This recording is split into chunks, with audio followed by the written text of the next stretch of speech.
Progress Test Unit 2. It's an exciting day for Prince William and Kate Middleton. Their son, 2-year-old Prince George, starts school today, the 6th of January 2016. He goes to a Montessori school in Norfolk, near the Sandringham estate where the family live. There are 700 of these schools in Britain.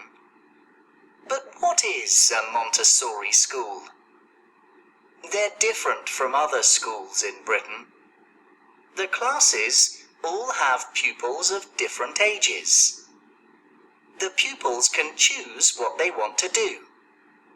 They watch and listen to other children, and they learn from the other children too.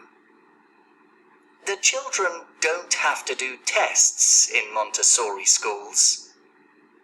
In Prince George's part of the school, the pupils are aged 2 to 6.